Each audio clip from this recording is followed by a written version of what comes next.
On est aujourd'hui le lundi 3 Shvat, on est le 14 janvier. Aujourd'hui, on est censé, Bezrat Hashem, terminer la première partie de l'introduction sur les Gilgulim. Jusqu'à présent, on a déjà donné 6 cours, c'est le 7e cours aujourd'hui, j'espère qu'on va terminer.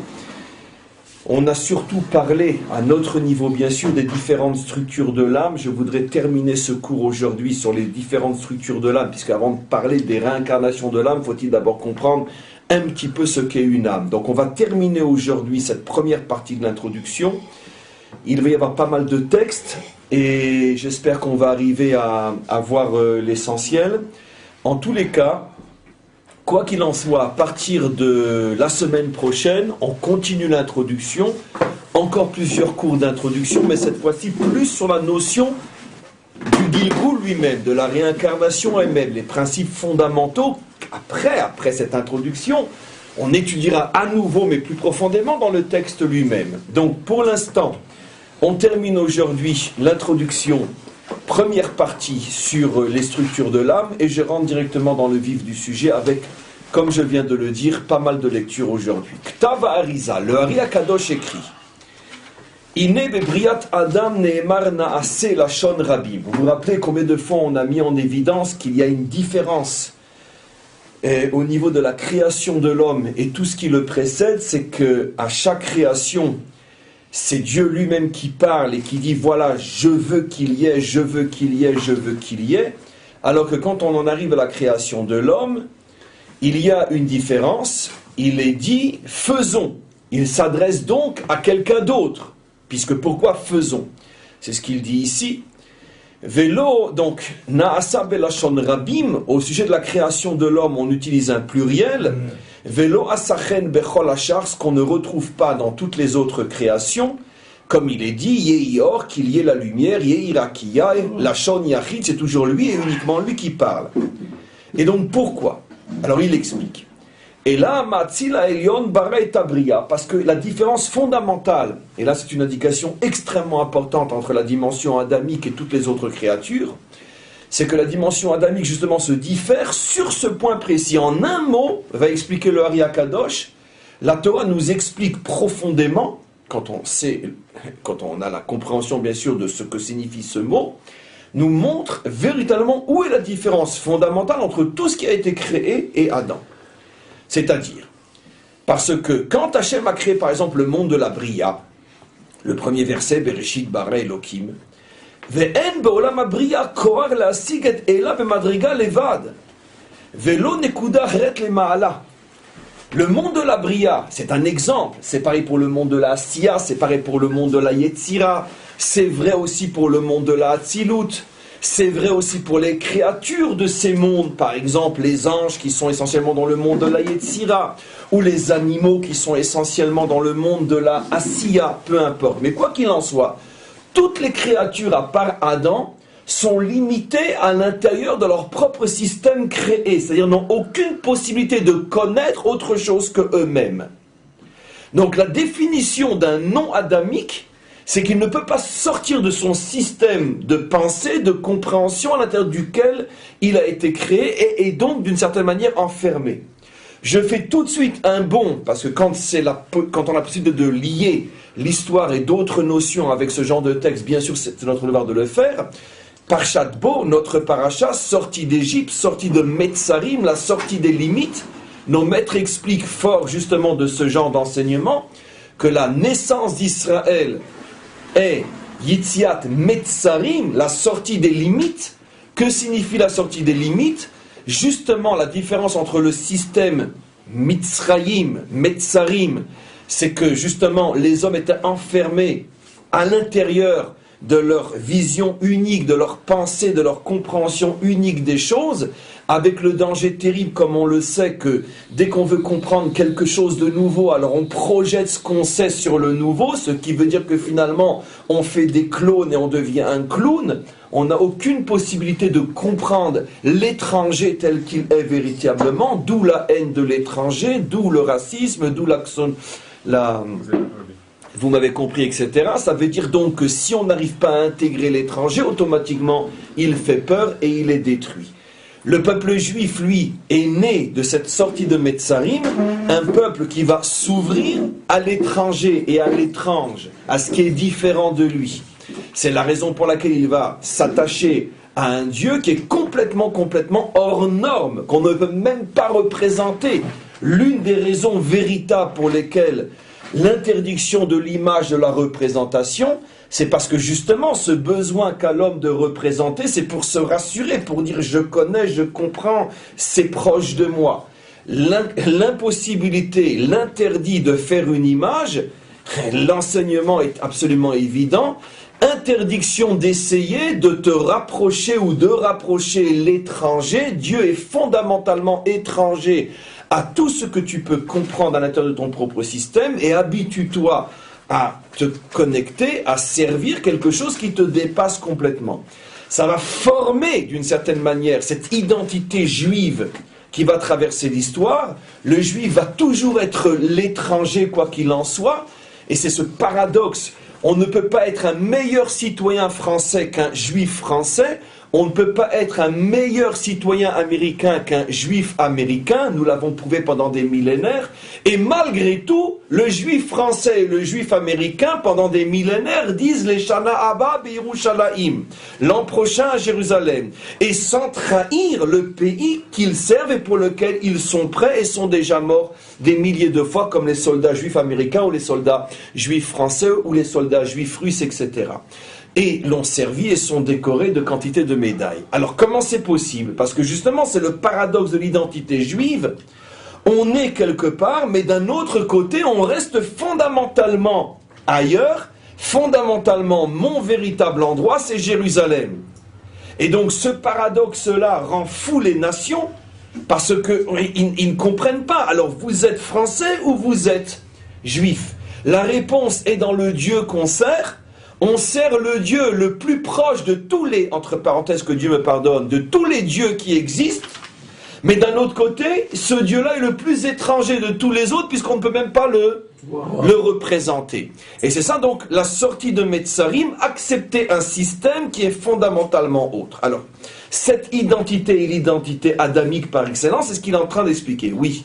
C'est intéressant pour dire se convertir, c'est les guerres, c'est devenir guerre, c'est-à-dire devenir étranger.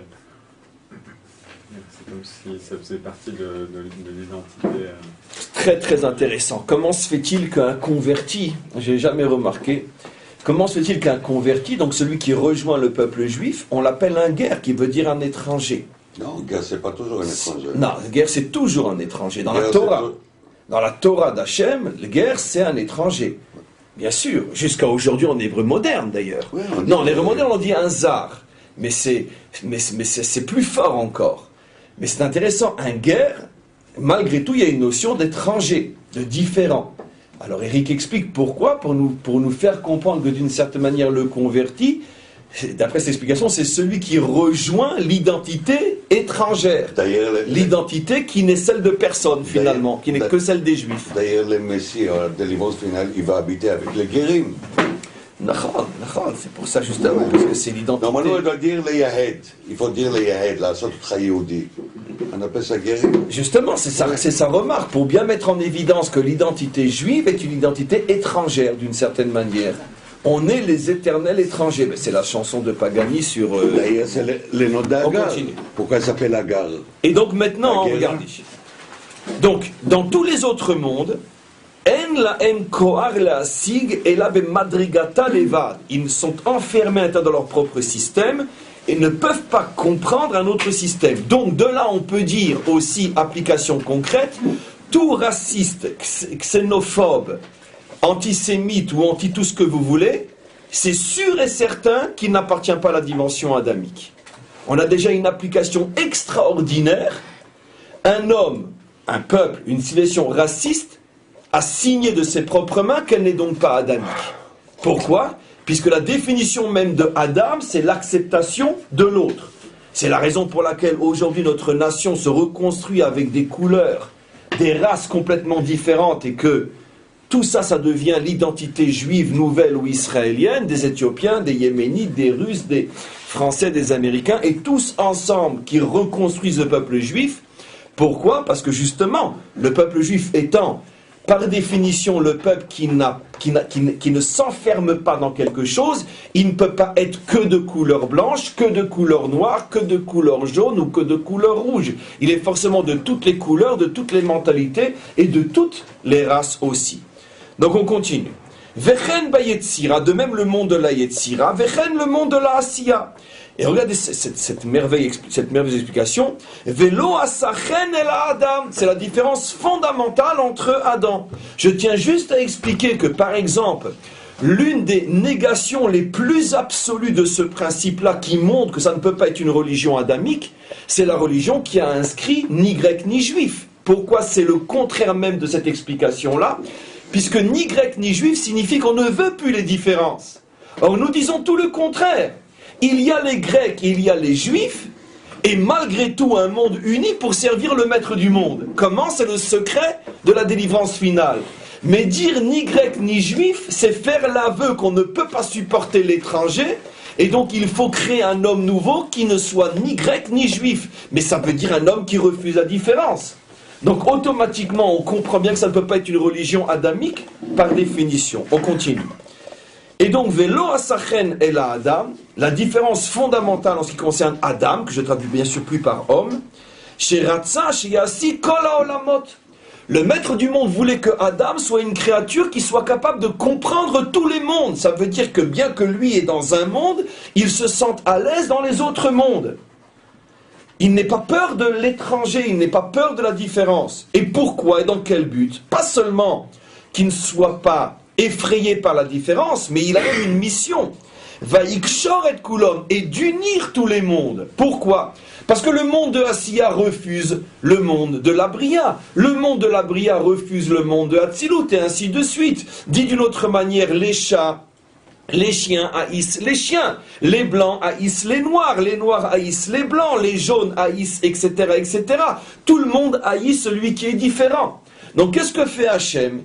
Il crée un homme qui, lui, et on va voir comment, bien sûr, n'a plus ce problème de la différence, mais pas seulement pour dire, bon, moi je suis pas raciste, dans le but d'amener le kesher, le lien entre tous les mondes. Il va être le mechaber, le lien qui va permettre au monde,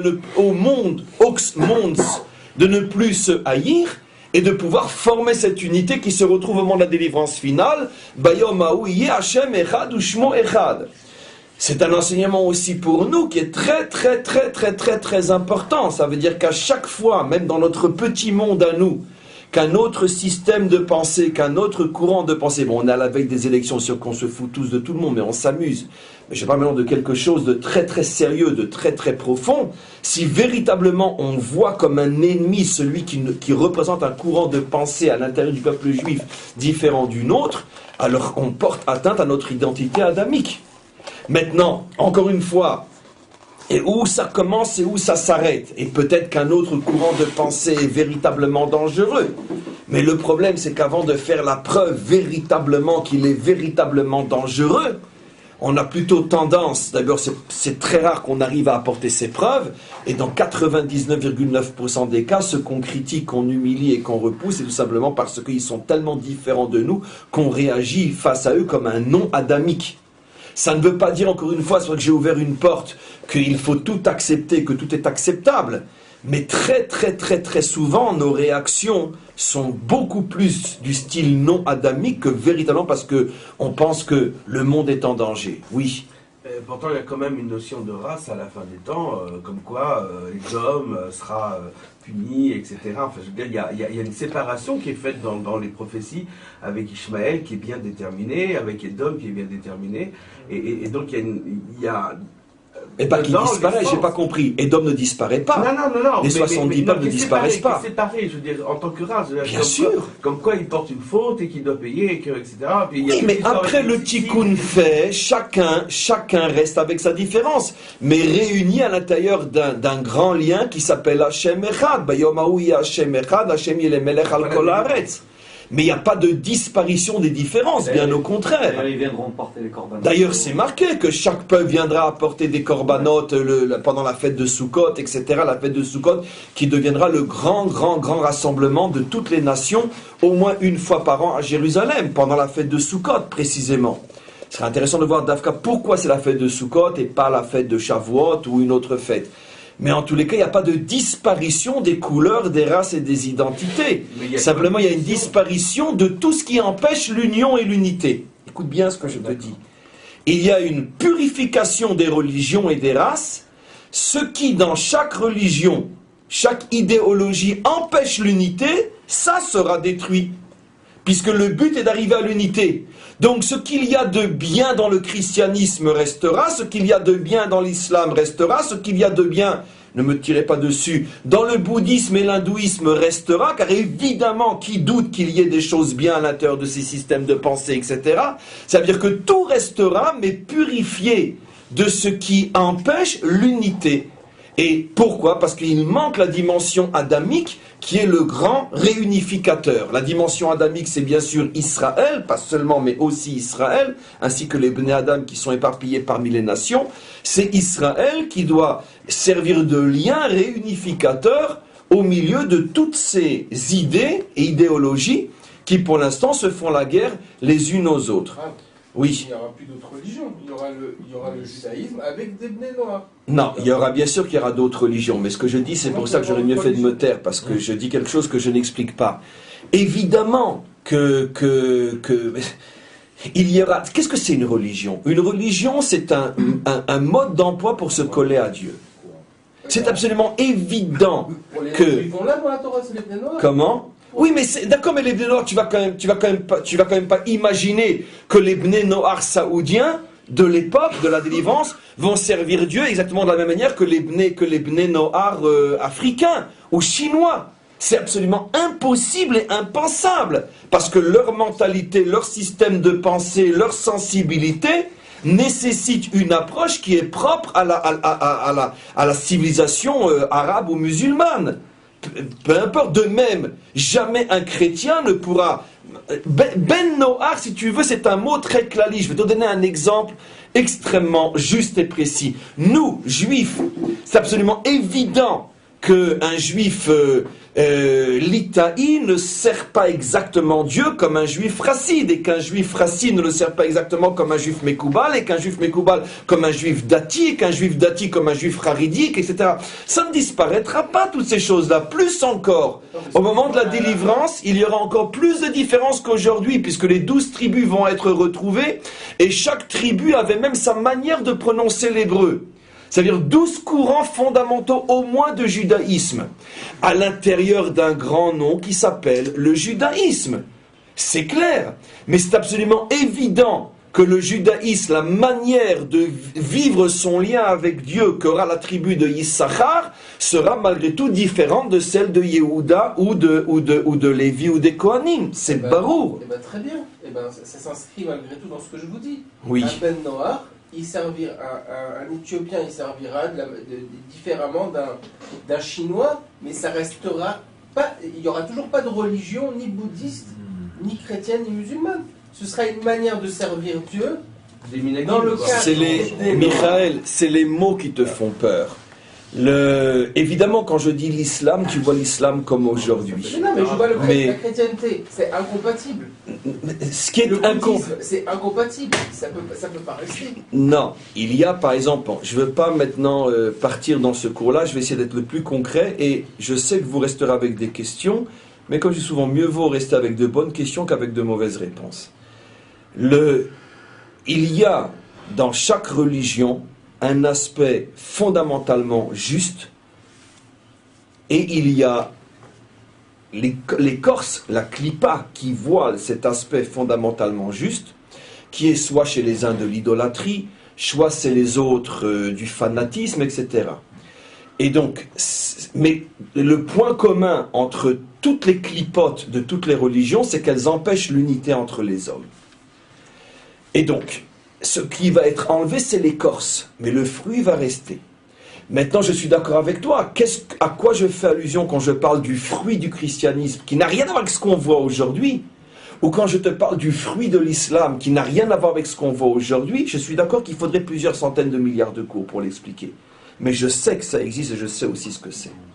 Dans chaque religion, il y a au départ un fruit, quelque chose de fondamentalement juste qui correspond à la mentalité de cette civilisation qui ne peut pas concevoir Dieu autrement que comme elle le conçoit. Par exemple, donne un exemple simple. Même 500 milliards d'années après la venue du Mashiach, le monde, si tu veux, musulman, continuera à servir Dieu selon ce qu'on appelle, nous, Midat Adin. Parce que Midat HaChesed, c'est impossible pour eux. Ils sont pas structurés pour. Ça me dérange pas. Très bien, c'est de ça que je te dis. Maintenant, malgré tout, ça implique aussi tout un culte très différent du monde occidental qui, lui, continuera des centaines de milliards d'années après la venue du Mashiach à continuer à servir Dieu selon Midat HaChesed, l'amour. Simplement qu'aujourd'hui, la rigueur de l'islam et l'amour du christianisme sont complètement recouverts, si tu veux, d'une écorce qui voile la véritable religion telle qu'elle devrait être. Et dessus se greffe, par exemple, pour les chrétiens, sans rentrer dans les différences entre les uns et les autres, énormément d'idolâtrie véritable, les statues et tout le reste. Tout ça va disparaître. Ce qu'il restera, c'est uniquement, on pourrait dire, l'essence véritable, l'esprit religieux de cette partie du monde, qui fera d'eux, malgré tout, des croyants très très très différents de l'islam de l'époque. De même, dans la religion hindoue ou bouddhiste, c'est pas du tout la même chose, dans la religion bouddhiste, où il y a une part énorme sur ce qu'on appelle le refus du monde, le refus de l'engagement et vivre en marche, si tu veux, de la matière, ça c'est quelque chose qui ne disparaîtra pas, parce que ça correspond à la mentalité asiatique, religieuse, ça ne disparaîtra jamais. Simplement, ça sera nettoyé de toute l'idolâtrie qui chez eux est pratiquement 99% de leur religion aujourd'hui. Maintenant, pourquoi je te dis ça? Parce que ça correspond à des sphirantes. Ne me tirez pas dessus, mais toute la religion extrême orientale, avec toutes ses nuances, de quelle sphira elle provient? De Keter, qui s'appelle Aïn. L'annulation, le bitoul total. Eux sont branchés à la sphira de Keter. Mais s'étant déconnectés de la matrice réunificatrice qui est Israël, c'est devenu du Keter idolâtre. Le christianisme, sur quelle sphira il naît? Chesed. Mais étant déconnecté de la matrice réunificatrice qui est Israël, c'est devenu ce que c'est devenu. Et les autres, c'est Gvura, et ainsi de suite. Ça veut dire que tous les peuples correspondent à une sphira particulière, et il y a maintenant ce qu'on appelle la Malchut, qui est Israël, qui est la sphira qui réunit et qui contient toutes les sphirotes, et seulement au niveau de la Malchut, qui est Israël, les sphirotes sont débarrassées de leur klipa. C'est le tikkun amiti chez Shvirat Kelim. Bien, c'est le tikkun de Shvirat Kelim. C'est quoi Shvirat Kelim? La brisure des sphirotes. C'est que chaque sphira a voulu ne vivre que pour elle-même. On retrouve toutes ces notions tout le temps, qu'on la prenne comme ça, ou comme ça, ou comme ça, ou comme ça. On revient toujours au Kodesh HaKodashim de toute la Torah d'Israël et du monde, qui est le problème de Shvirat Kelim. Dès qu'une vérité veut se suffire à elle-même, elle se détruit et détruit. Il n'y a qu'une seule vérité qui, elle, est constructive, c'est celle qui est capable de réunir toutes les différences, qui n'est pas en soi une vérité, mais qui est plutôt la réunification des différences. Cette vérité, c'est la religion de Adam. C'est la religion de Adam. Et donc, c'est la raison pourquoi le Nachash a attaqué, parce que justement, le Nachash ne veut pas de l'unité. Il voulait justement priver le monde de l'identité réunificatrice. En tous les cas, je sais que ce que j'ai dit est très très compliqué, mais je le dis encore une fois, et je le dirai jusqu'au dernier souffle de ma vie, le christianisme ne disparaîtra pas, l'islam ne disparaîtra pas, le bouddhisme ne disparaîtra pas, rien ne disparaîtra. Il y aura simplement une purification, un nettoyage de tout ce qui est mauvais dans les religions, pour arriver à l'essence de la religion qui, elle, est fondamentalement bonne. Si tu t'imagines un seul instant que les Français ou les Américains serviront Dieu comme nous on les sert, ou que les Irakiens ou les Syriens serviront Dieu comme nous on les sert, je sais que c'est pas ce que tu penses, mais oser même penser une chose comme ça, c'est l'expression la plus fanatique et la plus raciste possible. C'est justement ce que font et ce que pensent toutes les autres religions. Comprenez ? Oser aller apporter la mission en Afrique ou je ne sais quoi, etc., ou par le glaive ou par l'amour, peu importe, c'est une aberration absolument totale. l'Africain doit être aidé à savoir comment lui doit servir Dieu. Personne ne s'est jamais posé la question. Existe-t-il un lien possible entre l'Africain et Dieu sans qu'il soit forcément ni chrétien, ni juif, ni musulman? D'accord. C'est ça le véritable amour qu'on a, qu'on a pour les hommes. Comment? Il y aura la reconnaissance du Dieu d'Israël par tout le monde, malgré tout. Avec une manière différente. Si ça te fait plaisir, je veux bien, mais je te dis franchement. C'est l'essentiel. Nahon, il y aura la reconnaissance du fait que sans s'attacher à Israël, il n'y a que des vérités morcelées qui se détruisent et qui deviennent dangereuses. Mais avant d'arriver à cette reconnaissance, il faut d'abord que ça passe par nous. Ce qui veut dire que nous, c'est ça, hors la goïm. Il faut que nous-mêmes soyons ce modèle parfait où toutes les différences possibles et inimaginables puissent s'exprimer, et automatiquement, quand nous, on deviendra au niveau micro un modèle, on pourra servir de modèle au niveau macro. Mais c'est pas du tout évident de le vivre d'abord à l'intérieur de nous-mêmes. Voilà. On continue. Alors maintenant, il dit Vayikshor sheratza shiasi kol haolamot. Donc le maître du monde voulait que l'identité adamique connaisse tous les mondes, qu'il faut comprendre toutes les différences. Vayikshor et kulam, et qu'après il les attache l'une à l'autre, c'est-à-dire qu'il montre à chacune qu'il a besoin de l'autre pour se complémenter. Ben, comme dans un couple où l'homme et la femme sont très différents, et tout l'art c'est d'arriver à faire qu'ils se marient, et plus encore et surtout qu'ils arrivent à rester ensemble. Venimtsa bazoar. Et maintenant, regardez ce que dit le Zohar. C'est toujours le Ari Akadosh qui parle.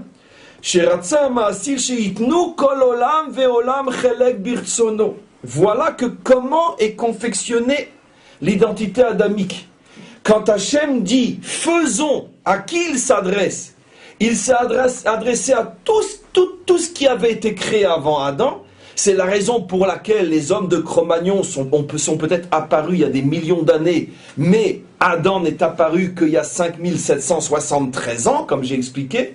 Il fallait d'abord que l'humanité, que la création évolue dans son identité non adamique et qu'elle commence à se préciser, les animaux, les humains, les astres, les végétaux, les minéraux. Et quand le maître du monde a senti que maintenant l'humanité non adamique était terminée, on n'était déjà plus au niveau de l'homo sapiens, on était peut-être au niveau de, je sais pas, qui est avant quoi, peu importe. On était arrivé au niveau de l'homme non adamique mais terminé. À ce moment-là, le maître du monde a créé Adam. Mais qu'est-ce qu'il a fait dans Adam?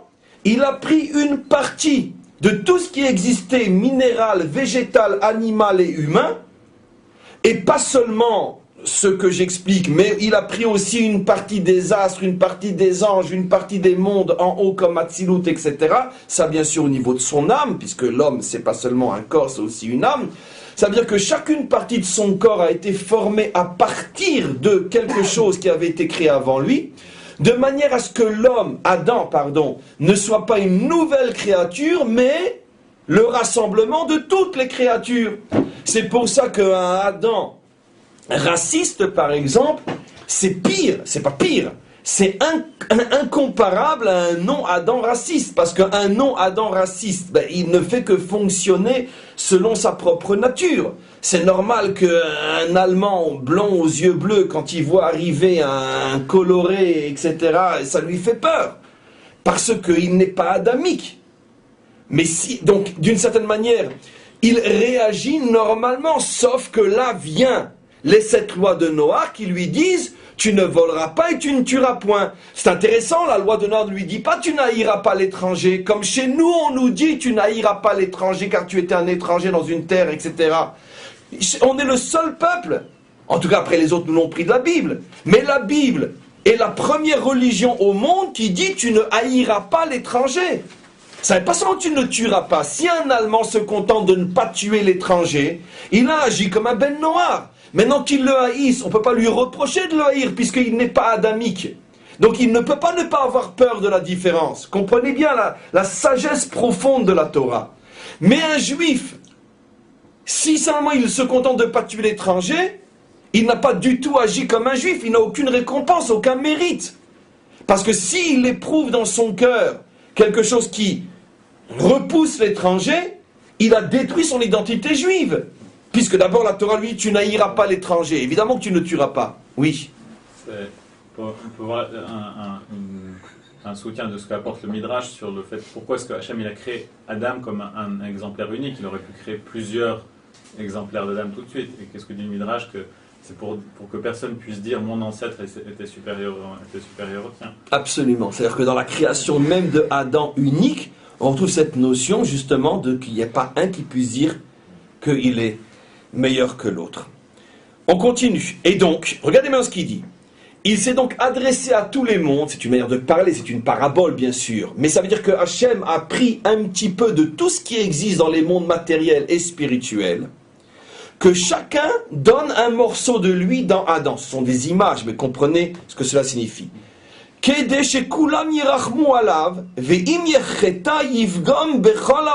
Mais d'un autre côté, tous les mondes ont contribué à la création de cette identité adamique, mais d'un autre côté, si Adam faute, ça casse tous les mondes.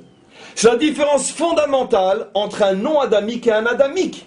Si un non-adamique, par exemple, appartient à la sphira de Chesed, à titre d'exemple, s'il faute, il abîme sa sphira, mais il y en a 9 autres qui tiennent, donc il ne met pas en péril le monde. Mais un adamique, il appartient à toutes les sphirotes, puisqu'il est la réunion de toutes les différences. Donc automatiquement, s'il faute, il porte atteinte à tout l'équilibre du monde. Ce qui veut dire que les fautes d'un adamique sont beaucoup plus graves que les fautes d'un non-adamique. D'où on revient maintenant sur la première faute imagée de la Torah, le Nachash qui vient faire tomber Adam. Mais d'après ce qu'on a expliqué, il y avait déjà d'autres créatures, même humaines, avant Adam. Ceux sur lesquels il est dit à propos de l'arche, Ishve Ishto, l'homme homo sapiens ou je ne sais quoi. Pourquoi le Nachash n'est pas venu les faire tomber eux? Parce que le Nachash a été créé pour détruire le monde. Il fait partie du projet. Donc pour détruire le monde, il faut faire tomber une créature qui est porteuse de tout le monde.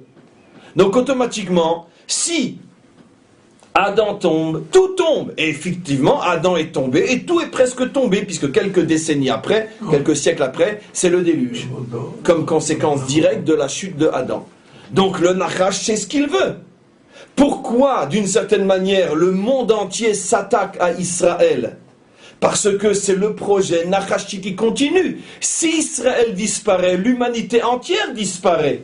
En vérité, ce que le monde ne sait pas, parce que le monde c'est toujours des masses utilisées, manipulées par une poignée de fous, mais ce que le monde ne sait pas, c'est que dans ce projet de détruire Israël, c'est en vérité le projet de détruire le monde. Parce que c'est quelques centaines de fous qui, de génération en génération, eux savent pourquoi ils s'attaquent à nous et utilisent les masses comme moyen dans ce projet-là. Eux, ce qu'ils veulent, c'est détruire carrément le monde, parce qu'ils sont porteurs de l'idéologie nachashique. Et donc, ils veulent détruire le monde, c'est pas en détruisant même 6 milliards de personnes, tu détruis pas le monde. Parce qu'avec le 1 milliard, tout va repartir. Mais si tu détruis les 10 millions de juifs, tout disparaît. Parce que dans le peuple juif se trouve l'humanité tout entière. Donc ce sont des choses inimaginables. Alors Mashiach, c'est le tikkun de Nachash? Bien sûr, c'est parce que c'est la même valeur numérique. Oui, c'est la même. Même valeur numérique, Nachash Mashiach. Le Nachash n'a pas voulu de Adam, le Mashiach va dévoiler l'identité adamique. Bien sûr. Maintenant, la chance qu'ont les non-adamiques, grâce à ce que j'explique, c'est que, puisque l'identité adamique, c'est finalement l'acceptation de tous malgré leurs différences, donc les plus différents de la dimension adamique sont les non-adamiques, qui sont quelques milliards sur Terre, 2, 3, 4, 5, j'en sais rien. Eux, non seulement ne seront pas rejetés lorsque la dimension adamique va se dévoiler, mais je peux vous assurer, vous affirmer que ceux dont le Mashiach va s'occuper le plus, c'est précisément les non-adamiques, qui vont être les plus aimés, les plus rapprochés, les plus réparés. Pourquoi? Puisque le but du Mashiach, c'est justement d'apporter l'unité au milieu des différences. Donc la première unité qu'il va créer, c'est entre les adamiques et les non-adamiques. Et il va d'ailleurs aider les non-adamiques à s'élever au niveau des adamiques. Bien sûr, on continue. Et donc, Ve'im yiske, yagilu v'yismechu bukulam. Si Adam réussit son projet, l'humanité tout entière va réussir. Velachen ratzu shitnu lo chelkam. C'est pour ça que Hachem voulait que chacune des parties du monde donne une partie de lui dans Adam. Et donc c'est comme ça qu'après il explique, mais je ne vais pas le lire, comme par exemple, à titre d'exemple, comment ces niveaux d'âme ont été créés. Alors, le monde de Asiya a donné, écoutez bien, je ne vais pas le lire, mais je vous le dis, le monde de Asiya, qui est le plus bas des mondes spirituels, a donné une partie de son intériorité pour créer la partie la plus basse de l'âme de Adam, le Nefesh. Le monde de la Yetzira a donné de son intériorité pour créer la partie qui vient juste au-dessus de Nefesh, le Ruach. Le monde de la Bria a donné de son intériorité pour donner à Adam, au niveau de son âme, la Neshama. Et le monde de Hatzilut a donné la Chaya. La Yechida, c'est encore autre chose dont je ne parle pas aujourd'hui. Et donc, les 4 niveaux d'âme ont été donnés par l'intériorité des 4 mondes. Asiya, Yetzira, Bria et Hatzilut. Ce qui veut dire qu'en vérité, ça aussi c'est quelque chose d'extraordinaire. L'âme de l'homme, de Adam, pardon, ne vient pas d'une entité nouvelle. Elle ne vient pas d'une entité nouvelle. L'âme de Adam n'est que la réunion de 4 parties déjà existantes. Sauf que dans le Olam, à Asiya, il n'y avait que Nefesh. Et donc, la perception spirituelle de ce monde-là n'était qu'au niveau du Nefesh, l'autre qu'au niveau du Ruach, l'autre qu'au niveau de la Neshama, et l'autre qu'au niveau de la Chaya. Et donc, il y avait un problème énorme, parce que la perception au niveau du Nefesh est une perception très terrestre, alors que l'autre, donc, ne peut pas comprendre ce qui est trop spirituel, mais à l'inverse, dans le monde de Hatzilut, où la perception était au niveau de la Chaya, la perception était trop spirituelle, ne descendait pas sur terre, ce qui va pouvoir donner naissance aux religions extrême-orientales, qui sont au niveau de la Chaya. Et donc, Hachem ne voulait ni de matérialistes, ni de mystiques, parce que ni l'un ni l'autre ne représente l'identité adamique. Donc, qu'est-ce qu'il a fait? Il a donné de la Chaya à Adam, mais il a aussi donné du Nefesh à Adam. Vaïhi à Adam, les Nefesh, Chaya. Il a Asiya et il a Hatzilut. Ce qui veut dire que qu'est-ce que c'est un adamique véritable? Quelqu'un qui est capable de s'engager dans le monde de la manière la plus concrète possible, tout en ayant son esprit et son âme dans des mondes qu'on ne peut même pas imaginer. Et ça ne se voit même pas, puisque ça n'agit pas sur lui au point de l'extraire de ce monde.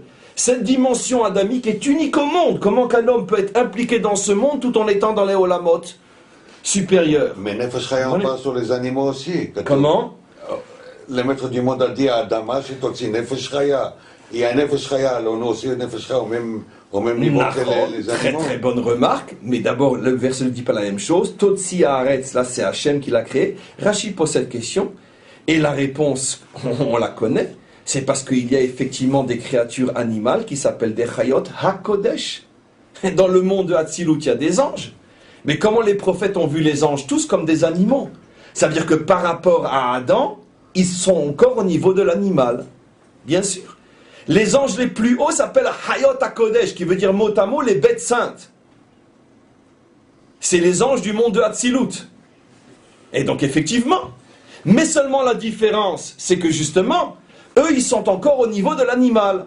Et ce qu'on dit Nefesh Chaya, ça veut dire que dans le monde de Hatzilut, ils sont au niveau du Nefesh.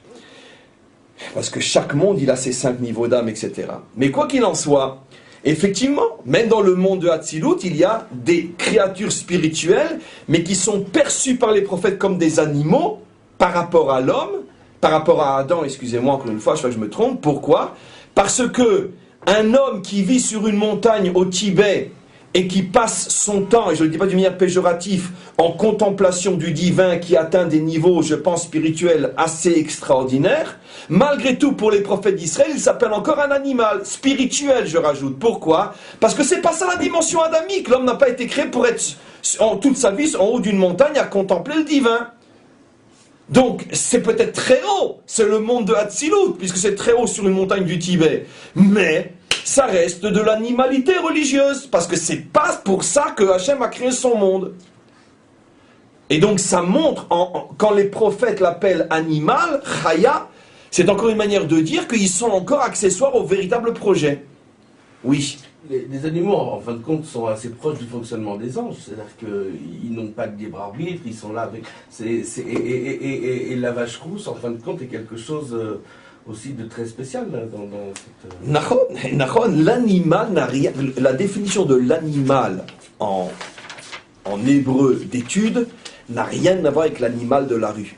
L'animal, c'est toute structure, même extrêmement spirituelle, comme les anges du monde de Hatzilut, mais qui est enfermé à l'intérieur de son propre système et qui n'arrive pas à en sortir. La définition de l'animal. D'accord ? En français, métro, boulot, dodo. En hébreu, le juif avant la sortie d'Égypte, ou aujourd'hui encore, puisqu'on continue tous les jours, 2 fois par jour, à dire qu'on sort d'Égypte, c'est-à-dire que tous les jours, on doit faire cet effort de sortir de Metsarim, de nos limites. Ça veut dire que l'animal, c'est quoi, finalement ? C'est toute l'humanité, jusqu'à la délivrance finale, avec une différence, c'est que les adamiques portent au moins en eux, d'une manière potentielle, la dimension de l'homme véritable. Ça veut dire que chez eux, la dimension adamique sommeille, alors que chez beaucoup d'autres, elle ne sommeille pas, elle n'est pas là du tout. Mais quand le Mashiach va se dévoiler, à ce moment-là, le Mashiach introduira, même dans la dimension non adamique, la dimension adamique. D'où on le sait, c'est un verset entre autres, que l'on récite tous les Shabbats après-midi après la prière de Mincha, Adam ou Behema, Toshia Hashem. Merci pour le scoop. Adam ou Behema Toshia Hashem, ça veut dire quoi Adam ou Behema Toshia Hashem? Dieu sauve les hommes et les animaux. Je veux dire, déjà qu'il sauve les hommes, les animaux, on verra. D'accord? Comment? Parce que Behema c'est Rachetevot de Baruch Abba Melech HaMashiach. Behema c'est Baruch Abba Melech HaMashiach. C'est-à-dire quand le Mashiach viendra, il sauvera les animaux. C'est qui les animaux? Les animaux, c'est tous ceux qui ne sont pas adamiques. Et voilà que David, qui lui étant la matrice du Messie, savait ce que serait le travail du Mashiach. Il a dit, Adam ou Behema Toshia, viendra un jour un homme qui mettra au même niveau Adam Elohish ou Behema, et qui fera en sorte que le monde soit sauvé par Hachem, même le monde de la Behema sera sauvé. Et le fait qu'il a mis le sauvetage de la Behema, c'est-à-dire du non-Adam au même niveau que Adam, pour nous montrer qu'un jour viendra où les non-adamiques deviendront aussi petit à petit des adamiques eux aussi, puisque le Mashiach ne supportera pas qu'il reste une telle différence apparemment hiérarchique dans la création, et à la différence justement du racisme qui est le culte de la supériorité. Le Mashiach, lui, fera tout pour que ceux qui sont non-adamiques puissent le devenir eux aussi. La vache rousse, en fin de compte, c'est la clé en plus de la délivrance. C'est l'animal, quoi. C'est un animal essentiel à la délivrance. Pourquoi essentiel? Parce que sans la vache rousse, on peut pas reconstruire le temple. Non, oui, c'est pour ça que ça passe par un animal, absolument. Absolument. De toute façon, si déjà, tous les corbanotes, c'est quoi le secret des offrandes animales qu'on apportait au temple? C'est toujours un sujet qui est très difficile à aborder dans nos générations tellement loin de l'esprit du Corban. Je ne vais pas traduire par sa traduction française que vous connaissez, parce qu'elle va tout détruire, la traduction française, une fois de plus. Mais pourquoi on a tellement de mal à parler du Corban aujourd'hui? Parce qu'on est très très loin de comprendre. Et c'est comme, on n'aime pas dire le mot roi pour parler du Mashiach, parce que c'est toute allusion à Louis XIV et on a envie de vomir. Donc il y a des traductions qui tuent le sens de nos mots à nous. Mais le Corban, en vérité, tout le inyan du Corban, de l'élévation du Corban veut dire rapprocher, les karev, ça veut dire qu'on élève la dimension animale. On l'élève, pas on la détruit, pas on la sacrifie. C'est pour ça que ça fait partie des traductions les plus terribles, jamais osées contre notre texte. Je ne sais pas qui s'est permis de traduire Corban par sacrifice.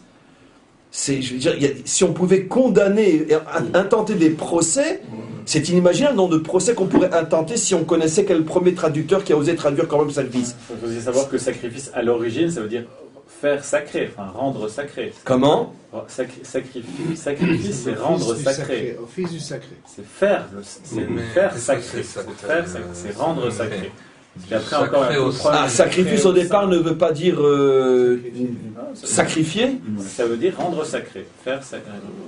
Alors ça, c'est une nuance que j'avais compris moi-même. Mais après, bon, mais disons que c'est plus sacrifice comme on le comprend aujourd'hui, un sacrifice. Parce qu'en hébreu, il n'y a pas marqué sacrifice, c'est marqué korban, qui veut dire élever ou rapprocher. Alors On d'après continue. vous, si on mange un animal, on fait élever l'animal, Mais la par contre, valeur c'est d'animal. pour ça qu'on mange. Laquelle? Ça, on a déjà souvent expliqué dans nos cours. Vous avez sans doute déjà entendu cette explication-là. C'est la raison véritable pour laquelle on mange. On ne mange pas parce qu'on a faim. On mange pour élever les mondes qui sont au-dessus de nous. Mais, pour pouvoir nous obliger à le faire, le maître du monde, je sais que ça va faire rire qui vous voulez, mais le maître du monde a créé l'homme avec le besoin de manger, la faim, pour nous obliger à élever le monde, parce que sinon on n'aurait jamais mangé les animaux. Si on n'avait pas faim, on n'aurait jamais mangé les animaux. Jamais. En tout cas, pas Adam. Et la preuve, c'est que Adam ne mangeait pas d'animaux. Parce qu'à son époque, il n'avait pas besoin d'élever encore cette partie du monde. Parce que le projet de l'élévation n'avait pas commencé encore.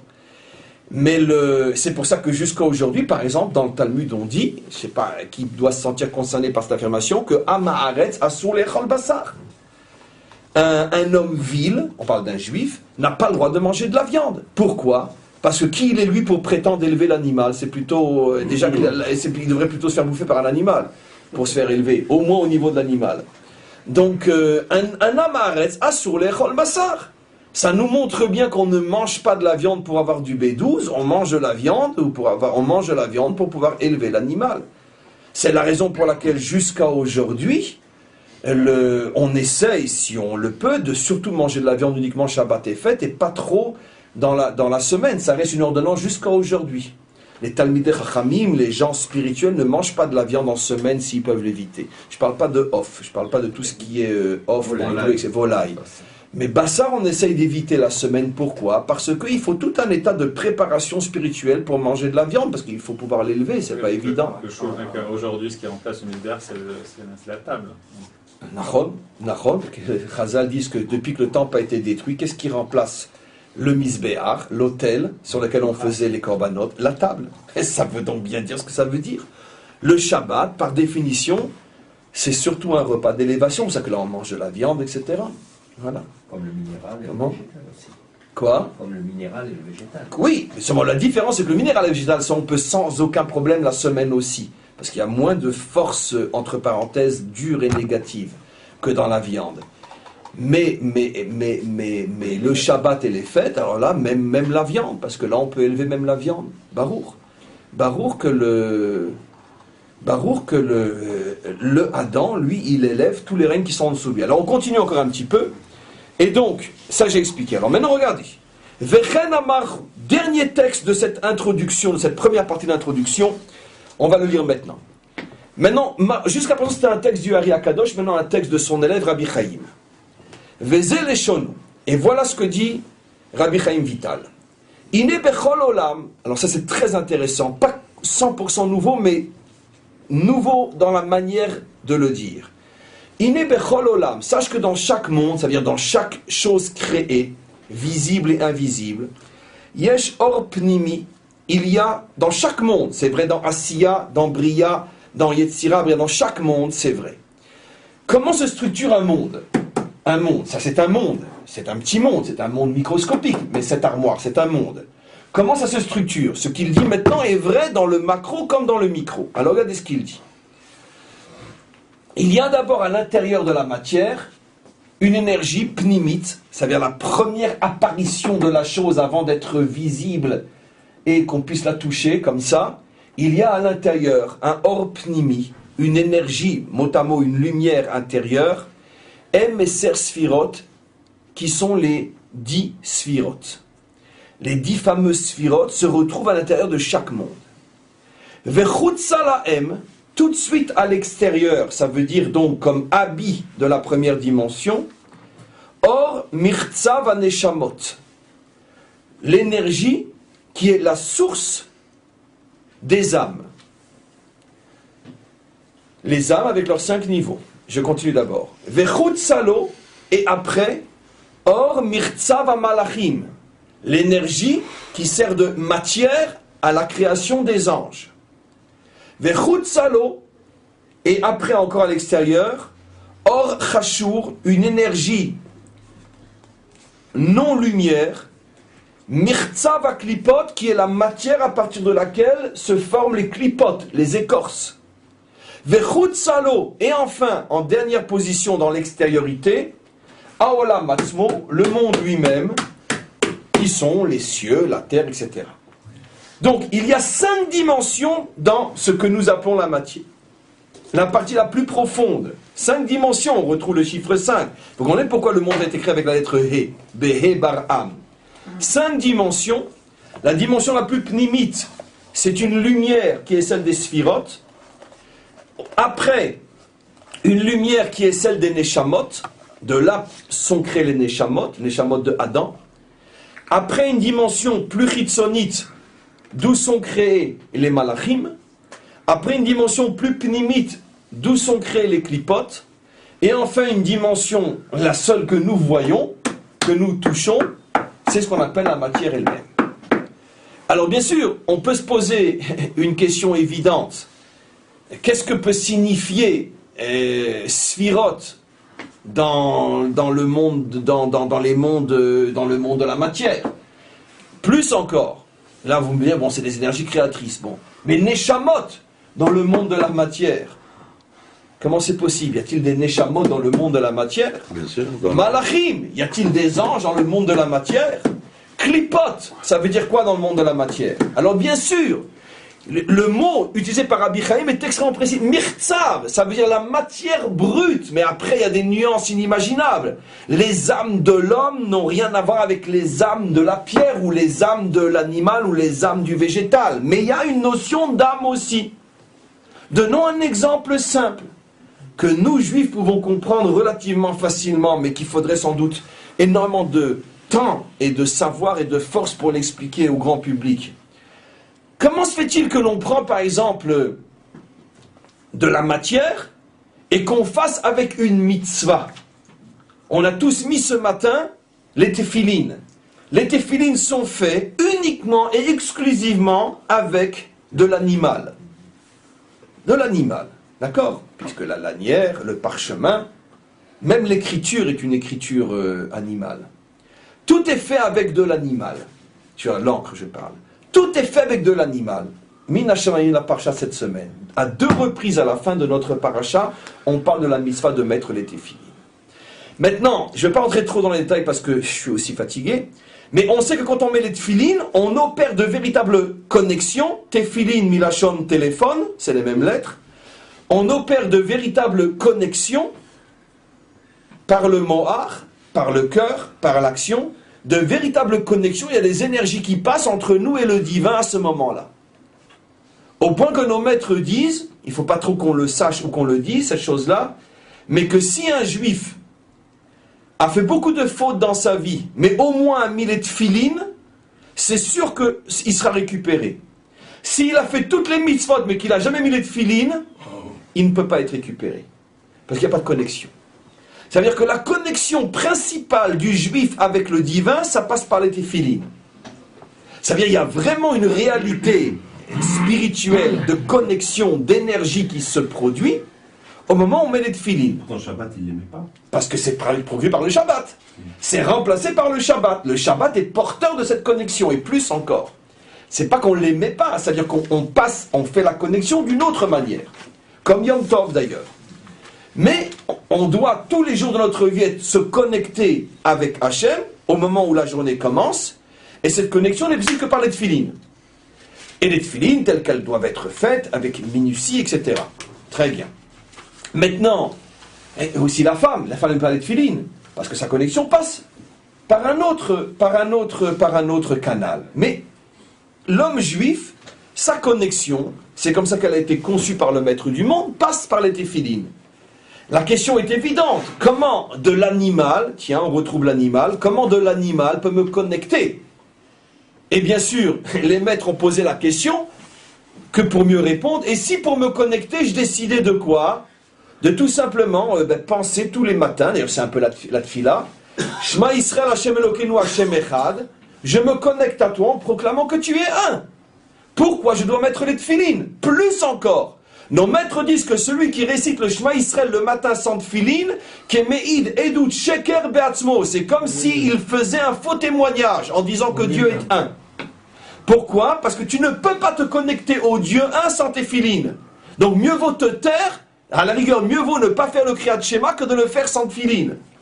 Kemeid edut sheker be'atzmo. Donc, c'est la même réponse, ça passe par d'autres connexions. Je parle quand il faut le faire, c'est... Comme en plein jour, on n'allume pas la lumière, parce que la lumière passe par un autre endroit. La nuit, on allume la lumière, c'est la même réponse. Ce qui existe dans le monde matériel peut nous aider à comprendre le monde spirituel. Il y a un moment où ça passe par ça, il y a un moment où ça passe par autre chose. Donc, je reviens maintenant à ce que j'explique. Pourquoi faut-il mettre les téphilines? Parce que les téphilines ont le pouvoir de faire cette connexion. Mais d'un autre côté, les téphilines, c'est de l'animal. Donc on est obligé de dire, et ça revient à ce que tu dis avec la vache rousse, on est obligé de dire qu'il y a forcément des forces spirituelles dans l'animal aussi. Mais qui, tant que la vache est dans son champ en train de faire meuh devant un train, d'accord, et rien n'apparaît, et nos maîtres ont reçu le secret de libérer, Yitziat Metzarim, de libérer cette énergie spirituelle, de la concentrer, comme un pharmacien qui prend, qui extrait de la plante l'essence qui va guérir, exactement de la même manière, comme un physicien qui extrait de l'atome l'énergie qui va faire fonctionner une usine. Tout ce qui est vrai dans le monde matériel nous sert de preuve à ce que notre Torah affirme depuis des millénaires.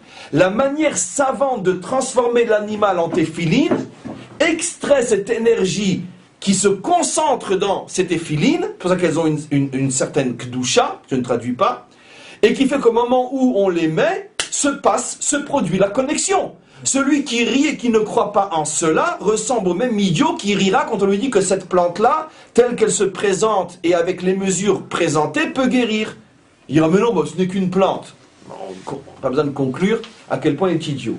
Pourquoi? Parce que le pharmacien sait comment de cette plante, si toi tu l'as mangée comme ça, elle te tuerait peut-être, comment de cette plante transformée minutieusement, ça peut guérir. Exactement la même chose.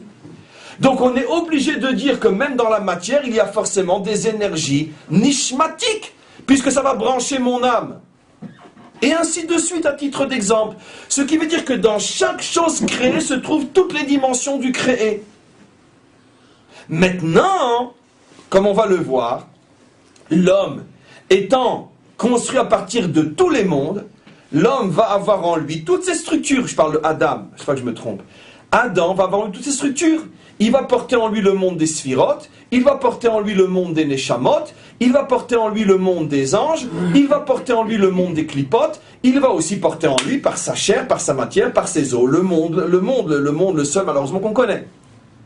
Et donc automatiquement, c'est ça la puissance incroyable des mitzvot, à titre d'exemple, c'est que tu prends quelque chose qui est minéral, de l'eau pour faire les ablutions ou le mikvé, quelque chose qui est végétal, la souka ou les arba minimes, quelque chose qui est animal, les korbanot, et avec ça tu vas faire une mitzvah, et tu vas donc dévoiler les forces cachées à l'intérieur de ce que tu as utilisé. Toi-même, ayant toutes ces forces en toi, va se produire une connexion, et ensemble, toi et le monde que tu utilises pour la mitzvah, vous allez vous connecter au maître du monde. C'est comme ça l'importance donc absolument incroyable des mitzvot, et c'est comme ça que le Ben Adam relie toute la création à Hachem. C'est la raison pour laquelle pratiquement 100% des mitzvot sont faites avec des règnes inférieurs à l'homme, minéral, végétal ou animal, parce que le but de la mitzvah est aussi, pour ne pas dire surtout, de connecter tous les mondes inférieurs, de les connecter au maître du monde. Donc c'est ce qu'il dit ici. Maintenant, pourquoi, j'ai oublié, pourquoi on a aussi de la klipa? Parce que justement, si tu utilises mal le monde, automatiquement, c'est la dimension klipa qui va se réveiller, qui va agir. Oui. Hachem a créé les quatre, toute la création, le minéral, etc., l'animal, n'a pas voulu le détruire, ne l'a pas détruit. Mais quand la dame a été créée, finalement, Hachem était prêt à le détruire. Ah, parce que Adam est tombé. Donc en tombant, il fait tomber le monde entier. C'est justement ça. C'est parce que c'est Adam qui s'est détruit, comme le verset le dit 10 fois au moment du déluge. C'est Adam qui s'est détruit. S'il n'y avait eu que les homo sapiens qui se soient détruits, ça n'aurait pas détruit le monde, puisqu'ils ne sont qu'une partie du monde. Mais quand Adam lui aussi est tombé, ça a emmené avec lui le monde entier. Et c'est ça le problème. c'est que la chute d'un Adam fait plus de dégâts que la chute de 1 million de non-Adam. C'est pour ça qu'encore une fois, le Nachash, au moment où il est venu attaquer Adam, il avait en face de lui des millions d'homo sapiens. Pourquoi il ne s'est pas attaqué aux homo sapiens? Pourquoi il s'est attaqué à Adam? Parce qu'avec un seul Adam, il fait tomber le monde entier. Alors c'est presque toutes les fautes, c'est pas nous les juifs, parce qu'on est des Bnei Adam, on est des Adam. Toutes les fautes qu'on fait nous, que tu dis, toi tu vas à l'enfer, ou même l'enfer il t'acceptera pas, on fait détruire le monde. Les fautes d'Israël et des c'était le cours d'hier, c'est pour ça que Amalek vient de la dimension adamique. Les fautes d'Israël et des Bnei Adam, c'est-à-dire quelques, sans doute, centaines de millions sur terre, pas seulement Israël, les fautes des Bnei Adam sont beaucoup, beaucoup, beaucoup plus graves que les fautes des non-Bnei Adam. On l'a dit hier, absolument. Parce que les fautes des non-Bnei Adam n'impliquent que eux et leur famille et leurs voisins. Les fautes des Bnei Adam étant eux-mêmes porteurs de l'humanité tout entière, les fautes des Bnei Adam mettent en péril l'humanité tout entière. Moi, ce que je voulais dire, c'est qu'on ne peut pas libérer les non-adamiques avec les fautes et de jeter tout sur les adamiques. Vous avez compris ce que je voulais dire? On ne peut pas dire que les non-adamiques, s'ils vont faire un Shoah, on va leur dire, ah non, ils sont non-adamiques, ils ne connaissent pas tous ces systèmes. Oui, mais la Shoah, elle est contre Israël. Une Shoah, c'est contre Israël. Donc, pas en contre faisant Israël, tomber... contre n'importe qui, Oui. sauf Israël. Oui. Alors, on ne peut pas les libérer en disant, et de l'autre côté, on dit, les adamiques, ils ont fait quelque chose. Alors, qu'est-ce qu'il a dit, c'est Rabel qui passait à la télé? Il a dit, c'est punition. Mais il y a deux notions qui n'ont rien à voir l'une avec l'autre. La responsabilité du fauteur et les conséquences par rapport au monde. Un non-adamique qui faute pour lui-même est autant responsable qu'un adamique. Il n'y a pas de différence entre le meurtre, entre le crime d'un adamique ou le crime d'un non-adamique. Les deux sont des assassins et les deux seront jugés de la même manière. Mais par rapport aux conséquences et aux répercussions dans le monde sur ceux qui n'ont rien fait, là, la répercussion est beaucoup plus grave. Lorsqu'un adamique faute, à ce moment-là, on pourrait dire le mal qu'il fait a des répercussions extrêmement plus graves pour le monde dans son ensemble que lorsqu'un non-adamique faute. Mais au niveau de la punition morale et spirituelle ou la justice, il n'y a pas de différence. C'est évident que lorsqu'un non-adamique tue, c'est aussi grave que lorsqu'un adamique tue. Par rapport à l'acte lui-même qui implique l'assassin et la victime. Mais les répercussions qui ne sont pas forcément visibles à nos yeux d'un mauvais comportement au niveau d'un adamique sont beaucoup plus graves que d'un non-adamique. Parce qu'un non-adamique, ça ne peut pas dépasser le monde dans lequel il se trouve. S'il appartient dans ses structures spirituelles au monde de Asiya, ça ne pourra abîmer que le monde de Asiya. Et encore, on verra quand on sera plus savant dans ce livre que même dans chaque monde, il y a des... ça dépend où tu te situes dans chaque monde, etc. Mais si tu es un adamique, même si tu es dans le monde de la Asiya, tes fautes vont avoir des répercussions jusqu'au monde de Hatzilut. Parce que tu es un adamique, tu portes en toi Hatzilut. Donc quand ton bras a tué, tu as emmené avec toi dans cette faute une partie du monde de Hatzilut. Et donc c'est beaucoup, beaucoup plus grave au niveau des répercussions.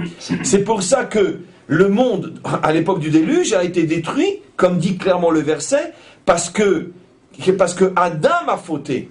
Les adamiques ont fauté. S'il n'y avait eu que les non-adamiques qui avaient fauté, eux auraient été détruits, mais pas le monde avec eux. Mais comme il y avait des adamiques qui ont fauté, ça a emmené dans la destruction, pas seulement la punition des fauteurs, mais aussi on retrouve par exemple un autre exemple. Sdom a fauté, c'est que Sdom qui a été puni, parce que Sdom n'était pas des adamiques. C'est l'exemple typique, on voit dans la Torah la différence entre une faute adamique et une faute non adamique. Sdom n'était pas une structure adamique, ils ont fauté, il n'y a que eux qui ont été punis. Plus encore, Avram a dit, s'il y a 50 justes, 30 justes, 40 justes, Ma'akesher. Pourquoi s'il y a 10 justes, ceux qui ont fauté vont être sauvés? Pourquoi? Parce que comme il ne s'agit pas d'adamique, c'est récupérable. C'est ça le paradoxe. Parce que ça n'implique que eux. Mais si ça avait été des adamiques qui avaient fauté, mais la prière d'Abraham n'aurait même pas commencé. C'était impossible. Un genre de Shvirat Akelim que font l'Adami quand ils font. Oui, exactement. C'est un genre de Shvirat Akelim. Donc juste encore une phrase et on a fini. Maintenant regardez, Veine, les Sibat Aniskar. Maintenant que je t'ai expliqué tout ça, je veux juste terminer cette première partie de l'introduction. Comme j'expliquais la semaine prochaine, on commencera la deuxième partie de l'introduction sur vraiment le Gilgul lui-même. C'est la raison pour laquelle Adam a été créé différent de toutes les autres créatures et que lui contient toutes les créatures. Pourquoi? Parce qu'il est kosher kol haolamot, parce qu'il attache tous les mondes. Qui ou ayoter karov le kabbalat hashefa me'eser sfirot, puisque lui il a une âme.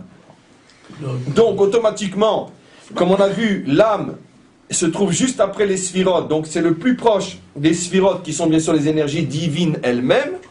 Et donc il continue et il dit, dans la mesure où l'homme se trouve tout de suite au niveau de sa source d'énergie provient tout de suite du monde des Neshamot qui est juste après ou collé au monde des sphirotes. Donc la créature la plus proche du divin c'est Adam, pas l'homme, Adam. Et tous les autres proviennent de structures qui sont après Adam, puisque même les anges viennent après Adam. Même les anges viennent après Adam. À plus forte raison, les non-adamiques, qui viennent même après les anges.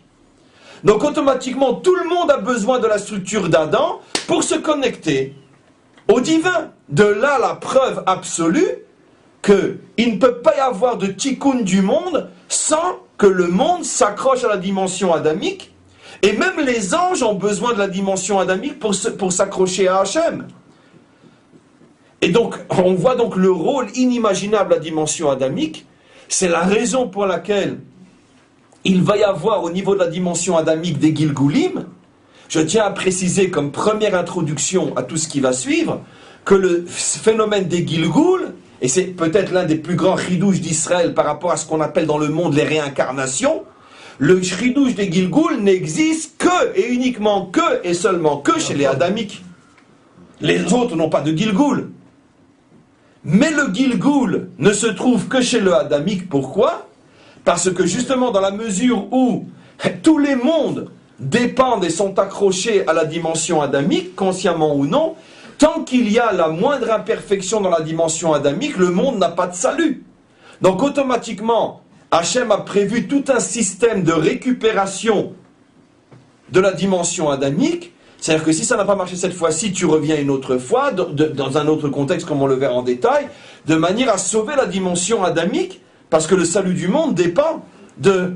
Et c'est aussi le sens, et je termine du verset, Adam ou Behema Toshia Hachem, pour sauver la Behema, il faut d'abord sauver Adam. Quand Adam sera sauvé, automatiquement toutes les créatures seront sauvées aussi. De là, vous comprenez à titre d'exemple simple à quel point nous portons, d'une autre manière ce que Nathan a dit, une responsabilité sur nos épaules inimaginable, et que chacune des mitzvot, chacun des progrès moraux et spirituels que l'on fait, a des répercussions inimaginables, positives sur le monde entier, et malheureusement vice-versa, quand un juif à Jérusalem, qui est faute, à ce moment-là, les répercussions pour le peuple juif et à travers lui sont énormes. On ne peut même pas imaginer les répercussions qu'il peut y avoir dans le monde lorsque nous fautons à Jérusalem. Oui. Pour revenir sur la question d'élever les éléments, les 4 éléments qui sont le minéral, etc., c'est la première et grande mitzvah du juif, c'est de manger. Oui. Je ne sais pas si c'est la première mitzvah, mais disons que... Pourquoi c'est la première mitzvah? Parce que déjà, ne serait-ce que le minéral, on boit de l'eau, on fait une bracha. Oui, mais quand vous dites mitzvah, c'est un commandement. Il n'y a pas un commandement qui dit tu mangeras. Et d'abord, ne serait-ce que de manger, c'est sauver sa vie. Ok, d'accord, c'est qu'on élève les éléments. Ok. C'est intéressant, l'élément aliment, oui. Voilà. Oui. C'est une misa de sauver sa vie, d'une vie déjà. D'accord, alors. Et à partir de là, chaque élément, lorsqu'on fait une bracha, lorsqu'on mange un élément, que ce soit le général, on fait une bracha. Et lorsqu'on a terminé, également, on fait la bracha. C'est la mitzvah du juif, c'est d'élever justement ces 4 éléments à chaque fois. Absolument, absolument. Absolument. Ça rejoint ce que vous disiez là. C'est sans doute pour ça que la Torah utilise l'image du manger pour la première faute et du manger pour la première mitzvah, puisqu'il y avait une ordonnance de manger et une ordonnance de ne pas manger. Ça tourne autour de la nourriture, exactement, absolument. La brisouda, la bar mitzvah, le mariage, et puis à 120 ans. Cette responsabilité qui se Oui, oui, là.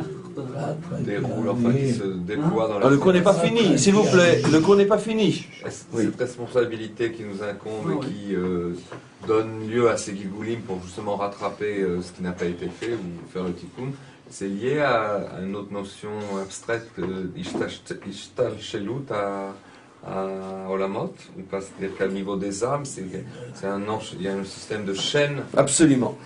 Il y a un système de chaîne en vérité. Bon, ça on verra plus dans les détails avec les semaines et les mois qui vont venir. Mais absolument, il y a un enchaînement de vies qui sont nécessaires pour pouvoir arriver au tikkun spécial et on verra comment tout a commencé et pourquoi, etc. Adkan pour aujourd'hui. Amen.